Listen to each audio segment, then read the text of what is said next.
Hey guys, Matt here, talking to you from Sinclair. If this is your first video, I am a traveling YouTuber who lives in China with my family, but is cycling around the world from China to the United States. We evacuated China on February 1st, did a 14-day quarantine in Chicago, self-quarantine, and now we're in Sinclair, Michigan, north of Detroit by a few minutes.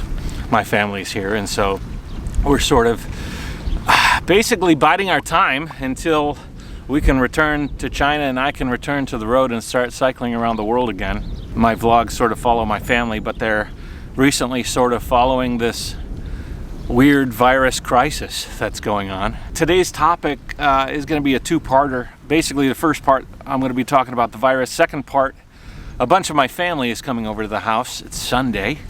And so Sunday is family day. I don't know if I'll break it into two episodes. It depends on how long I rant right now. If you can hear the ice sort of flowing beside me, it is a gorgeous scene out here, so I decided that I would make the video on the dock here in the cold. I've recently seen some interesting messages. Some people are saying, wow, what is this thing? Because well, in the West, people really haven't had it so much on their radar, not as much as I think they should. There's a few cases in the States, but not so much. The scientists are sort of ringing alarm bells, but nobody seemed to have been listening until a couple of days ago when the stock market started to tank, and today it's still tanking. Sort of a Western wake-up call. When you can hit your pocketbook, you start to realize that something is hitting you personally. I mean, rather than seeing people you know that are sick and dying, or your fellow countrymen on large numbers like in China, people dying, then you don't really realize how big of a deal it is. It's been an interesting response. It seemed like the dip in the stock markets is what started this conversation. And now that the conversation is started, you have a weird sense of both sides-isness. You have a camp that's saying the sky is falling, the extreme preppers that are thinking that it's the end of days, and then you have the other side that are, I don't know if I was thinking, like, are they fear-mongering the fear-mongers? Don't worry about anything. There's no problems. You're all crazy for worrying. The truth really lies somewhere in the middle. I came here from China, so I saw the potential involved in what needs to happen to contain this thing. So to the people that say it's no big deal, I sort of get frustrated at that. Oh, the ice is piling up on each other. Really beautiful. I take issue with that. It needs to be something that is taken seriously. Maybe you don't need to go out and panic, and there doesn't need to be hysteria. That's something I've said from the beginning, but it's also really a thing. It's got a much higher rate of infection than the flu. I did this progression too myself, so I'm not innocent in this whole thing. In the beginning I was saying, well, flu kills a lot of people, and it's true that flu does kill a lot more people at this moment. But also, flu is treatable, and you can't treat the COVID-19, at least not yet. You'll be able to treat it when there becomes a treatment available, and I've heard everything from, you know, eating certain vitamins and certain herbs to the fact that there's human trials going on right now with something. But even if human trials are going on, you're not going to see a treatment for this thing for about a year, if not more. There is reason for concern. If there are 15 cases like our president says, or if in reality there's 60 or more, that has a real potential to explode. All you need is one person that doesn't know they have it to interact with 10 other people, and those 10 other people, 10 other people. It's just numbers, you know? It's what happened in Wuhan. There is real reason for concern. Now, is there reason for panic? I don't think so, but there is reason for concern. I've been hearing a lot of people that are ragging on people who are actually trying to inform. In this case, I think the media has done a pretty good job in letting people know that there is a potential big problem out there. I would much rather have them reporting on something real like this than something that is completely out of left field, which sometimes they do. So I would much rather have them saying, there's something that happened. There are reactions happening all across the globe. You're not going to disintegrate, but you do have the potential to catch it. And if you catch it and you can't treat it, and it does exacerbate a current issue that you have, and you're of a certain age, it could be very dire. And there's no treatment for it. So the people that are fear-mongering the fear-mongers, fear-mongering against the fear-mongers, I don't know how you'd say that. I am really frustrated, because if it does blow up, like the other argument, I was spinning through my Facebook last night and just getting really frustrated. There was one post, memes. Memes are gonna be the death of us, for real. There was this one meme that was talking about all the things. In every year, there's some crisis. There's Katrina. There was this, and nobody. Oh, the SARS, no big deal, but it created a bunch of fear and panic, and then this, and then, you know, if something like a virus or something comes and it's not a big deal, I think that's something we need to praise and not use as an example to say, well, we don't need to prepare now.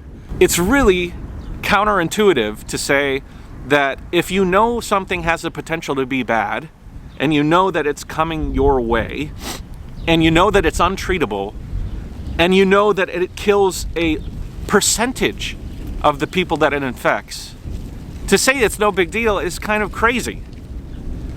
The virus is a lot like the flu. The flu's killing a lot of people, so you don't need to worry about it because it's not killing as many people as the flu. But if you have the flu, you can treat it. If you have the coronavirus, you can't. So now I know that the strain of the flu this year is particularly virulent, and you know, it's dangerous. We should be worrying about the flu too.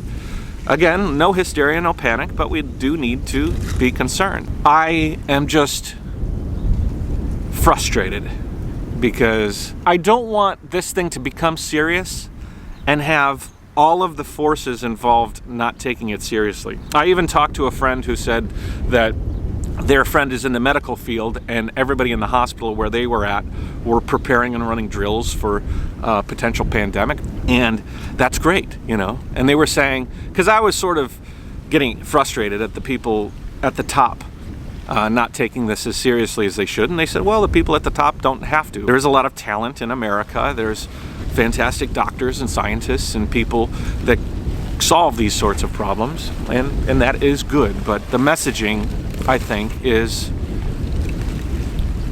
frustratingly soft. On the other side, there's a lot of people out there that are panicking, that are scared, that are thinking that the whole world is going to come down doom and gloom. And those people, I think, are... I can understand both sides. Both sides are ruled out of fear. Fear of people overreacting and fear of people underreacting. And life is often not so black and white. There's a gray area. So I do try to empathize with both sides. If you're going to be prepared, it's better to be prepared than not. I have not, you know, stocked up a month worth of food quite yet, and I don't see it necessary quite yet. We do have some security here, and I think that in a lot of ways we're all going to be okay, you know. Maybe not all of us. Maybe not all of us. Hey, Stinker Dinker! Okay, I'll come in soon, honey bunny. Did you tell her to say that? This update isn't necessarily a numbers update or a statistical update. There has been some interesting developments. I just heard we had our second case in the States that is undetectable via the person that gave it to them. And that's really dangerous because whoever gave it to that person is still going around unknowingly spreading it to other people. That's how this thing can unravel very quickly, because you never know what else that person that gave that one person the sickness is doing, and where else they're interacting with. People are getting it everywhere. Iran is getting a crazy dose of it, whether they have some weird mutation or they're not reporting all the people that are showing symptoms but not dying of it. You might think that that one country doesn't matter because it's not here, but the world is so interconnected right now. It's not as easy as that anymore. It's not like you can turn on the TV and then turn it off and not be affected by it. We learned that just a couple of days ago with the economy. So I think we are in the beginning phases of something that's going to take a long time to fix, and it's going to get a lot worse before it gets better. And we need to understand, but not get hysterical about it, not panic. I have been just consuming so much information on all sides, trying to understand this. The people that don't really understand it, I think it's the one thing that you get added perspective by travel, because if you do travel around the world, you see different places. I've been to North Korea, I've been on top of Everest, I've been a bunch of, maybe not on top of Everest, but almost to Everest.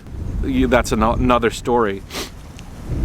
In seeing those things with my own eyes, and being in China for so long, and being where this virus took root and started to spread, I have a unique perspective of the potential of this thing, and it certainly is not something to be lackadaisical about. And when I see people getting lackadaisical about it, it starts to get frustrating. It starts me wondering what kind of effect it's going to have on a place, and how long people are going to be lackadaisical until they're not. Until they're forced to take stock and measure and say, okay, well, now let's do something. Now let's tell everybody it's going to be serious. At what point do you lose the opportunity to get ahead of this thing? That's all I'm saying. We're going to go inside and leave this beautiful winter wonderland and get ready for people to come over, because it's Sunday and it's Sunday dinner. For those of you that are wondering about my hat, I love this hat. This is the most warm hat. I had this hat for Mount Everest, and it was like negative 30 degrees outside, and I wore this hat and it was just toasty, especially around my ears. As a matter of fact, it's really cold today. I'm wearing my sweater, no need for a jacket. As long as I have this hat, I am good to go. If you guys like this ice and the tranquil nature of this ice, I recorded a extra long clip, and it got a really nice microphone here, so maybe you can watch it and just get, you know what, maybe we all need a little peaceful serenity. So I'll leave a link to it in this video, and you can just watch it. It's just a serene ice flow moving its way from the north to the south, and eventually out to sea. This water will eventually end up in the ocean, but for now it's entertaining us as it slowly migrates by from way up there all the way down to Lake Sinclair, which is just down there. Really is beautiful. What are you eating? Sausage. Huh? You like sausage? Oh, thank you. If her eat. Oh, her? My camera is a girl? Mm-hmm. Yeah? Like me. Like you.